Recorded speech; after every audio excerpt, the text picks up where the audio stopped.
After more than 6 months of fighting, the Russian military had finally managed to take back most of the territory in the Kursk region.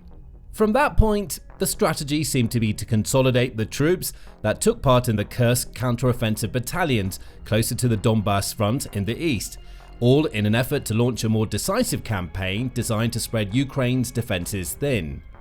But what Putin and his generals didn't seem to account for is just how much Ukraine is willing to push the limits during the war. In one fell swoop, Putin's entire plan to mount an offensive crumbled on April 21, after Ukraine's shock strike on large contingents of troops, mechanized infantry, vital military compounds, and even road infrastructure in Belgorod. The strikes performed by the Ukrainian military are just the latest in a line of offensive movements to cross the Sumy region in Ukraine to the Belgorod region in Russia. This would effectively once again bring the battle to Russia, mirroring a similar advance to the Kursk invasion of August 2024. The play-by-play of the offensives are strikingly similar, but there are a few notable differences that would make the Belgorod incursion potentially more devastating to Russian forces. So, what did Ukraine manage to do? The actual Belgorod incursion started in late March, with the goal ostensibly being the same as in Kursk, splitting Russian forces away from active combat in Donbass, where both Ukraine and Russia have been slowly losing steam since the end of 2024. However, as Ukraine still has a profound numerical disadvantage in terms of troop size and how many long-range attacks it can throw, Russia was slowly gaining ground, even if those gains came at insurmountable cost to personnel and morale. Therefore, Ukraine started with smaller raids into Belgorod, with daily reports suggesting gains of a few square kilometers. But the Ukrainian military faces a new disadvantage in Belgorod that it didn't have to overcome for its last incursion in Kursk. The Russian troops were already there to begin with. You see, Russia has an estimated 62,000 troops moving from Kursk to the more active Donbass front, with Belgorod presenting itself as a natural connecting point between these regions. As such, when Ukraine mounted the initial offensive in the region, Russia could respond much more quickly than it could last August, minimizing the potential losses in territory or the collapse of local defenses. To overcome this, Ukraine started launching a different kind of offensive in Belgorod, one more focused on large-scale bombing and aerial denial operations. The fighting on April 21 is perhaps the best example of the strategic advantages Ukraine can suddenly gain. The entire strike relied on Ukraine subverting the Russian military advantage for its own benefit. While Russia did have those 62,000 troops stationed near the region, they were still not in the best strategic position to defend against the incoming incursion. So, Ukraine closely monitored Russian movements in the area and launched a series of interconnected strikes to prevent the Russian military from achieving a high enough concentration in the region. In effect, while Russia would have the numerical advantage around the Sumy area on paper, those troops would be heavily pressured from all sides and unable to coordinate or mount a serious counter-offensive. The bulk of the operation seems to rely on the combined effort of the Ukrainian F-16s and HIMARS launchers, with both of these platforms donated from NATO before 2024. The F-16s in particular have been noted to use JDAMs, or Joint Direct Attack Munitions, which allowed air-to-surface bombs to target, seek and destroy vital military compounds and defensive positions deeper into Belgorod. The most notable advantage of using the JDAMs this way is its increased range. Ordinarily, an unguided bomb dropped by an F-16 will only fly for a few miles given its relatively low inertial speed and high weight, which would pull it down. Additionally, the bomb would be relatively inaccurate, as it would encounter severe air resistance that could shift it off course. The JDAM solved this issue by adding inertial guidance systems coupled with the more advanced GPS receivers, as well as aerodynamic wings affixed to the bomb, allowing the F-16 attacks to be performed up to 17.5 miles away.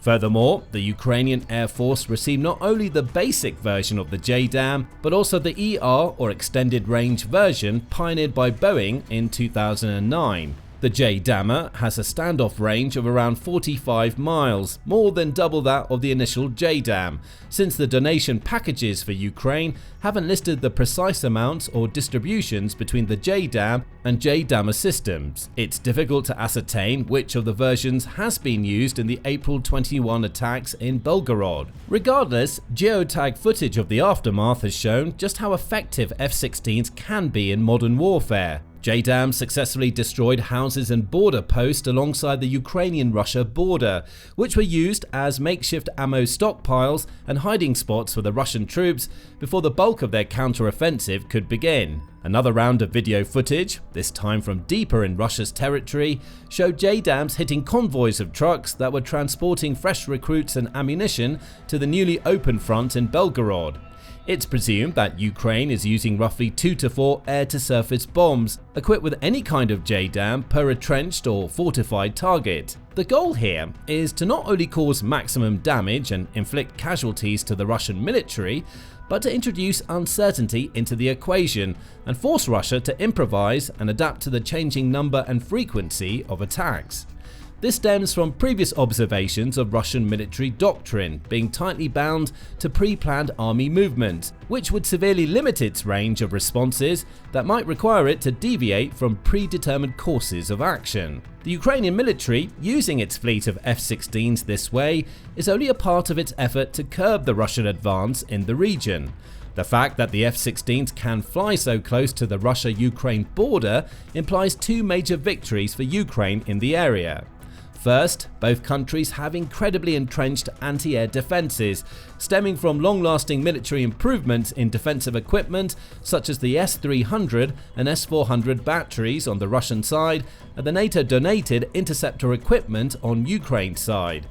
The layered nature of these defensive systems, alongside their relatively large effective ranges, which in some cases can span hundreds of miles before being detected by early warning radar, meant that both Ukraine and Russia have cut off one another from performing shorter range or direct aerial strikes across most of their respective territories. However, the Ukrainian air forces being able to utilize lower range JDAM munitions directly on the border between Russia and Ukraine indicates that Russia's local anti-air defenses are either non-functional or completely missing. This could imply that Ukraine has already managed to destroy or deter high-value targets from the Belgorod region, and the offensive can now focus on clearing the area of infantry and mechanized infantry support, which would normally not warrant such costly munitions. The destruction or degradation of Russia's anti-air capabilities near the border could be a direct result of the 6-month-long counter-offensive in Kursk. The prelude, as well as the immediate aftermath of the Kursk incursion, involved the Ukrainian military performing a series of long-range strikes on both the Kursk and Belgorod regions. This was further complicated by the month-long counter-offensive, which ultimately ended with Ukraine managing to stave off the Russian advance for far longer than anticipated. This was helped by the previous administration of former President Joe Biden, allowing US-donated longer-range systems to be used outside of the country. A report from January 16 included reports of a Ukrainian strike destroying a vital 92 N6 radar, which is a key component of the more modern S-400 anti-air defense system that allows it to attain a range of around 375 miles. Second, and perhaps more importantly, the attacks in Belgorod signal that the Ukrainian military wants to bring the fight back to Russia's territory. By degrading the defensive and logistical lines outside the country's borders, the Ukrainian military can put significantly more pressure on Russia than usual. The supply lines passing through Kursk and Belgorod are a detour from the usual logistical routes from the country's population and industrial centers to the northwest to the Crimea and then further into Donbass. Therefore, the Belgorod incursion would require Russia to divest not only its troops that were previously used in Kursk, but also of at least some of the existing frontline units and equipment in Ukraine's southeast. Otherwise, if Ukraine manages to capture these vital supply routes, its military could pincer Russia's deeper and more entrenched routes. But Ukraine has tried to do this multiple times. Even throughout 2023, Ukraine launched smaller raids into Russian territory to pressure them away from the main front in Donbass. Then in August 2024, it mounted a more substantive offensive into Kursk, which would see it occupy as much territory in 2 weeks as Russia previously gained over 7 months. And the Kursk incursion was largely considered over by the beginning of April, roughly 6 months after Russia started its counter-offensive in October. What was different this time? This can be broken down into a few key aspects that intertwine to explain why exactly Ukraine opted for this particular course of action. First, the terrains in the Kursk and Belgorod regions are somewhat different. The Kursk Oblast features rolling hills, dense forests, and the Seam River, which pose natural obstacles to Ukrainian forces. The initial advance saw Ukrainian troops penetrate up to 20 miles into Russian territory, capturing towns like Sudza, which was marked as a significant victory for the Ukrainian troops. But the challenging terrain, combined with fortified Russian defenses, made a sustained occupation difficult.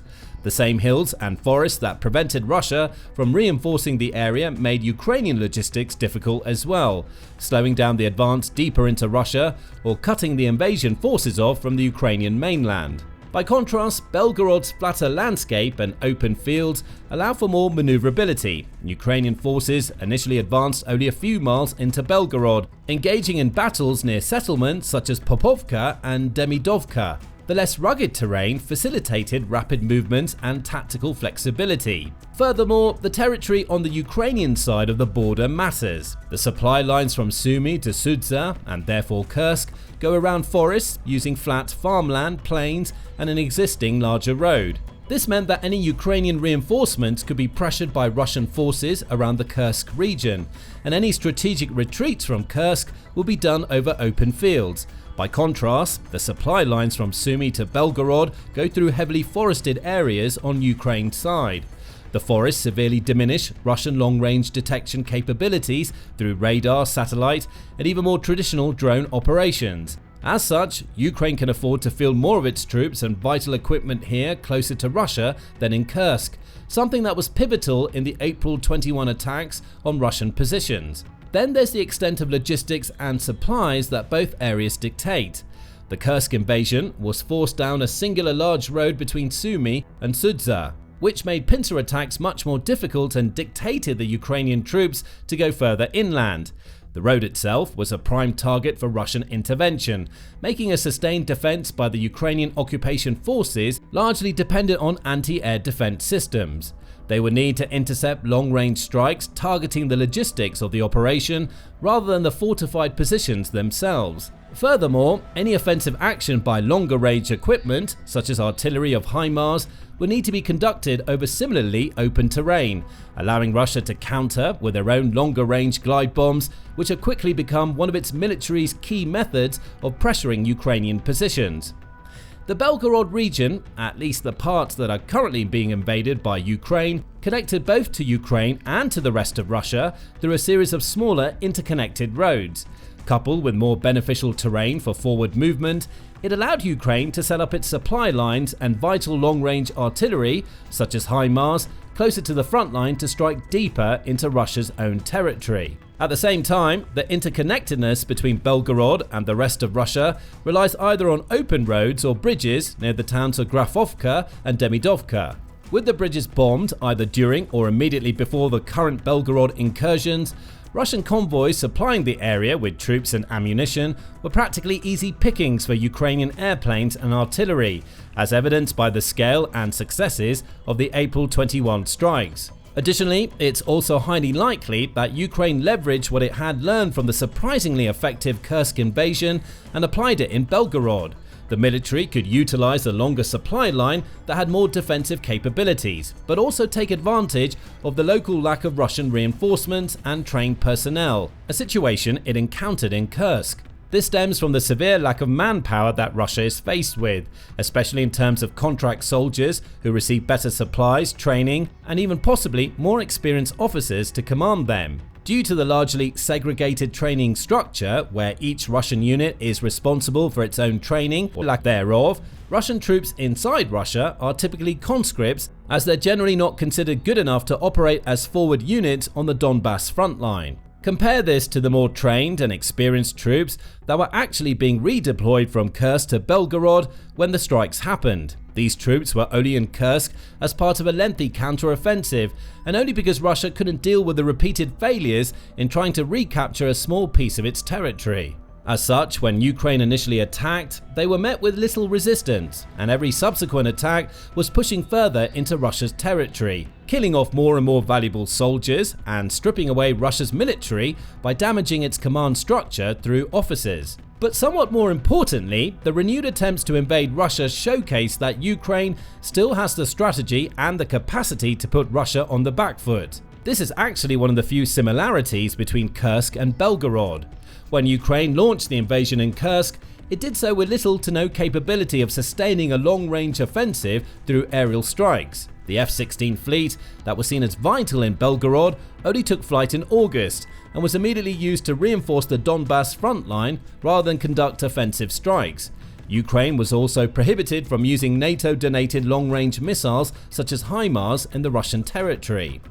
Go forward a few months, and both of these aspects have changed considerably.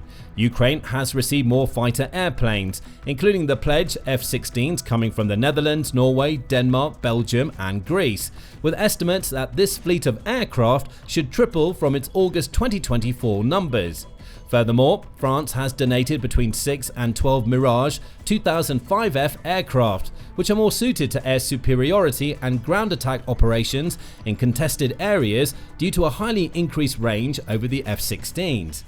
The improvements in Ukraine's fleet have allowed it to combine ground-based offensive with an aerial one, something that was impossible in Kursk. And in November, as we mentioned, the previous Biden administration allowed Ukraine to use US-donated missiles to perform long-range strikes into Russian territory. Around the same time, NATO generals and military advisors proposed doing the same with the rest of NATO-donated weaponry from the UK and France. These capabilities were put into practice almost immediately, with Ukraine repeatedly striking vital industrial and military compounds in regions surrounding Russia, but also pressuring Moscow itself. Overall, the invasion in Belgorod is poised to be much more devastating on Russian forces than the Kursk incursion ever was. This mainly comes from the significant improvements in offensive power and logistical capabilities that Ukraine has accrued over the past 6 months. And yet, the invasions ultimately serve similar goals. The Kursk incursion in August 2024 was partially done in response to the growing rhetoric that Russia was winning the war. Even though Russia had previously made significant strategic errors during the summer invasion in 2024, leading to severe casualty rates that only went up as time passed, it was believed that Ukraine was starting to lose as NATO slowed down some of its donations and Russia accelerated its long-range efforts. The incursion generated much-needed confidence in the Ukrainian military, which was one of the reasons why NATO and the Biden administration allowed the use of long-range weapons in the first place. The incursion in Belgorod comes under similar pretenses. As soon as recently elected President Donald Trump came into office on January 20, he cast severe doubts on Ukraine's ability or even motivations for prolonging the war. The relations between the US and Ukraine degraded to the point where Trump suspended US aid to Ukraine for a week to force Zelensky to accept a ceasefire proposal. At the same time, Trump tried to negotiate with Putin on what it would take for Russia to sign a ceasefire, if not an outright peace deal, to no avail. Despite multiple attempts at pronouncing an effective ceasefire, including one that should have lasted 36 hours for Easter, Russia consistently broke its promises and continued the offensive. Ukraine in turn responded in kind, mounting more counterattacks and likely heralding the entire April 21 strike, which came as soon as the ceasefire officially ended, even though it wasn't enforced rigorously in the first place. One of the most consistent explanations for the Belgorod incursion is that it mirrors the Kursk, which allowed the Ukrainian military to muster support from NATO. This time though, the focus is on getting more support from Europe rather than the US directly. At the same time, the incursion and devastating strikes are a clear signal that the Russian prerogative of being able to maintain consistent pressure on Ukraine might be slipping yet again. Immediately after the attacks, Putin announced that he would be willing to discuss the terms of a longer-lasting ceasefire, and that Russians have a positive attitude towards a ceasefire. This comes after Trump indicated last week that he and the rest of the US administration would walk out of negotiations if there was no clear sign of progress from both sides of the conflict. The bottom line is that Russia is now facing more problems than before. Its supply lines are being pressured, it's losing more and more soldiers each month, and it's turned more toward a wartime economy than ever before. This year's government budget assigns more than 40% of the country's total funding to military and national defense, outstripping previous year's records. This is coupled with even more secrecy as to what the budget would go towards, with a third of it being classified as secret or top secret.